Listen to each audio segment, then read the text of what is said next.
I wanted to talk about inelastic demand and how it applies to Bitcoin. So, inelastic demand is an economics concept where even if the price of a good goes up, the demand for that good doesn't go down or doesn't go down by that much. So, an example that you see a lot is gasoline, which you can say it's demand inelastic and that the price of gas goes up, but people still need gasoline. Now, it's not perfectly inelastic because when the price of gas goes up, it gets more expensive. People do drive less, but there is still always this base level of demand. People need to go to work, or the Pentagon still needs to fly its F 35s, where even when gas is expensive, people need that. For cryptocurrencies, I think it's very important to have something that is demand inelastic, but in a voluntary way. Something that's so useful that people need it, but they need it because it's better than other alternatives, right? So it's more like they want it than they need it. And if you look at voluntary inelastic demand, things that people kind of want no matter what the price is, a good way to identify those examples is you find out what's taxed. What are governments really after that has voluntary inelastic demand? Alcohol is a great example. How much you go to a liquor store and you buy even a bottle of wine. I mean, I'm in Canada. What percentage of that is taxes that you don't even see? And that's because people want that even at higher prices, and governments are right in there. What else has this voluntary inelastic demand? Again, looking at taxes, cigarettes would be one, gambling would be one. That's just kind of one way to sort it out to see, well, what are governments taxing? What are governments taxing? Uh, if you then look at, say, inelastic demand and what I'd say involuntary inelastic demand, US dollar, taxes, Canadian dollars. You need the US dollar, otherwise, you won't give it to the IRS and you end up in jail. Same for Canadian dollars, same for all these fiat currencies. So they have inelastic demand, and that even if it's really bad at being money, you still need it. Otherwise, you're going to be in a Dayglow orange jumpsuit. So that's inelastic demand. I would call it involuntary. I think with Bitcoin, you really want voluntary inelastic demand. So again, the same kind of thing, like what are humans always going to want? What are humans always going to need? Um, Increasing utility would be one way to do that for cryptocurrency. So one way is consumers can save money. I think Purse.io is a fantastic product. I do all of my Amazon shopping on Purse now. I've had great luck doing 29% off. Gets accepted almost every single time. So if you have a tool like Bitcoin Cash that allows you to save 29% off at Amazon.com every time you use it, uh, that's one way to increase inelastic demand of Bitcoin Cash, right?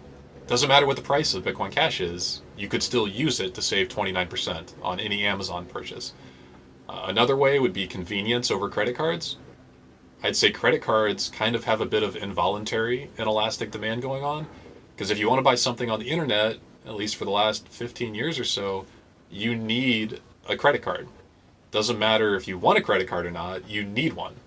And you need to deal with all the baggage that comes, right? You need to deal with annual fees. You need to deal with fraud prevention hotlines. You need to deal with the amount of time you dedicate to that. And that's not because, oh, great, I have this really cool tool that lets me just type 20 numbers and a few other numbers and an address, and then hopefully not spend an hour on the phone with my bank. And then I can buy this thing, but I also have to pay the bank, a fee every time I use it. Every time you use a credit card at a restaurant, you're like, oh, that waiter was great. I'm going to tip him 25%. Well, guess what? You tipped Chase Bank more too because the waiter did a good job. Um, so not a fan of credit cards, but you can see why people need credit cards to shop online.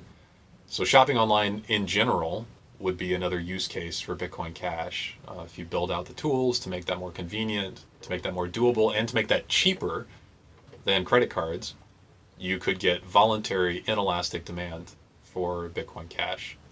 Another way is to have it be a base pair for exchanges. So CoinEx uses Bitcoin Cash. The one thing that humans like to do is trade. humans will probably always like to trade. And if Bitcoin Cash is the cheapest, most effective, easiest way to trade for cryptocurrencies on the internet, that will give it a certain level of voluntary inelastic demand. I would say that's where a lot of Bitcoin Core's current inelastic demand comes from. There's a lot of shitcoins out there that you can only buy and sell with Bitcoin Core, and that keeps a certain base level of demand for Bitcoin Core.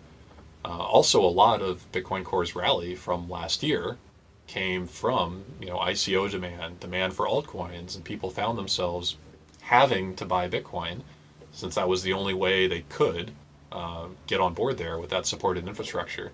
And then you see Bitcoin Core go through the roof. You see all other cryptocurrencies start going through the roof. And then once that use case of speculating on shitcoins peters out, you don't have as much residual inelastic demand there. So more inelastic demand, and thinking about Bitcoin Core, like does hodling increase inelastic demand? And I would say no, not at all. However, if most of your net worth is in Bitcoin Core, you certainly have a lot of advantage from convincing other people not to spend it.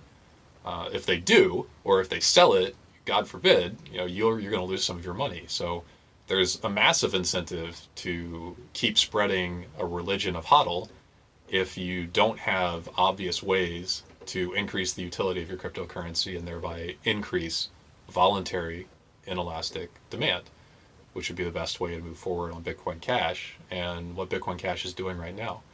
So if you want to invest or speculate in cryptocurrencies, you should really always ask yourself what the long-term prospects are for inelastic demand of that cryptocurrency.